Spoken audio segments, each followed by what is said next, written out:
Hi, and thank you for tuning into Noir Histoire.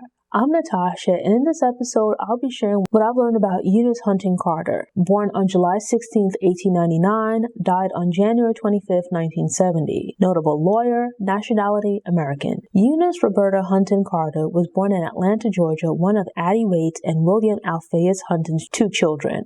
Her mother was an activist and organizer for the YWCA and NAACP, while her father was an international secretary for the YMCA. Both parents traveled extensively for work, which meant that at times Hunton and her brother were separated from their parents and even each other.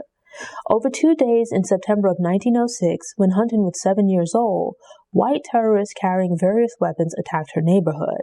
At the time, Atlanta's 4th Ward was a predominantly black middle-class neighborhood, later home to Dr. Martin Luther King Jr. Early in the attack, a sympathetic white friend of the family offered them sanctuary, but the Huntons remained in their home, which narrowly escaped the attack.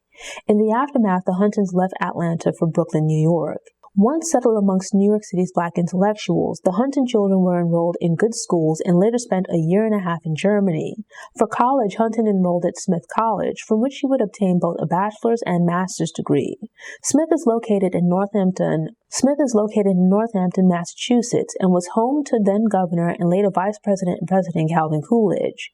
A professor introduced Hunton to Coolidge, who became a mentor and at whose home Hunton would spend a lot of time with the family and making use of the library. Following graduation, Hunton spent a semester back in the South, teaching at Baton Rouge's Southern University. The experience reminded her of living in the South as a child and in part prompted a return to New York City, where she became a social worker and teacher. In addition to being an educator, Hunton was a well-respected Harlem Renaissance author and local activist. She met Lyle Carter, a dentist, while establishing Harlem's first free dental clinic, and the two married in 1924, at which point she became Eunice Hunton Carter. Carter had been suppressing a dream of becoming a lawyer since childhood, and now settled in life but yearning for more, she began attending Fordham Law School in 1927. After a few delays, Carter graduated and was admitted to the New York State Bar. Shortly thereafter, she served as the defense for black voters accused of voter registration fraud, as part of a political women's group aimed at driving voter registration, and as a volunteer assistant in New York City's women's courts. Establishing a successful law practice would prove difficult, but Carter's involvement in the legal and civic world created new opportunities. In 1934, Carter lost the race for a state assembly seat, but following the 1935 Harlem riot, she was appointed as secretary of Mayor Fiorello LaGuardia's Commission on Conditions in Harlem. Later that year, Special Prosecutor Thomas E. Dewey added her to his team of special assistant attorneys, 20 against the underworld, which was formed to combat the mob. She garnered a lot of attention as the team's only black and only female lawyer. While the title and position were prestigious, Carter was paid less than the other members of the team, and she was assigned the mundane task of recording information and citizen complaints related to prostitution. Carter was almost sidelined by the work that Dewey and the others didn't want to do. But over time, it became apparent to Carter that police were picking and choosing which complaints about brothels and prostitution they would address. Seeming coincidences piqued Carter's interest and caused her to review court records. Carter found a troubling pattern in several cases that had fallen apart and been dismissed.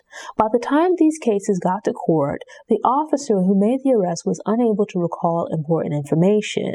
A lawyer by the name of Abraham Karp had frequently represented prostitutes back when Carter worked at the women's court.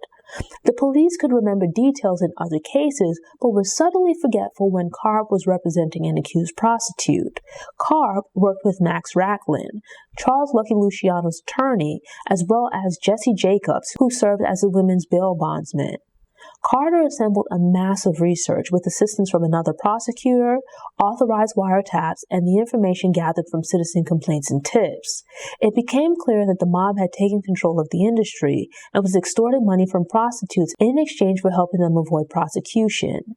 At the outset, the investigation had focused on Dutch Schultz and his involvement, but after the mob ordered his murder to prevent him from killing Dewey, attention shifted to Luciano. With this information, raids were executed on 200 suspected brothels to gather enough information to prosecute Luciano.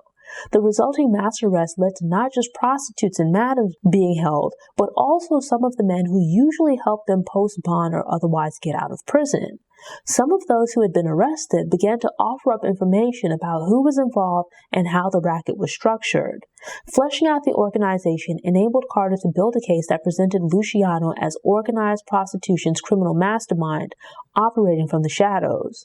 Luciano was sentenced to 30 to 50 years after being found guilty of 60-plus counts of forced prostitution. Though Carter developed the strategy that built the case against Luciano, she played no role in the actual court case. Instead, she was relegated to preparing the witnesses for court and helping to arrange for their protection. When Dewey later served as New York District Attorney, she was appointed as Assistant DA. After leaving public office, Carter established a private practice, and while she had aspirations to become a judge, that dream never became a reality. Carter believed that she was stymied by her younger brother's communist activities, and over the years the two became estranged. She remained active with various organizations focused on racial and gender issues, and received many invitations to speak. Eunice Hunton Carter died on January 25, 1970, from cancer. Thanks for tuning in. Show notes and sources are available on the Noir Histoire website via the link in the episode description. I'm working on creating downloadables and infographics, so keep an eye on the website. These Black History Facts are released every Tuesday, so if you enjoyed this episode and want more, subscribe to the channel, click the notification bell, and check out my Black History Facts playlist.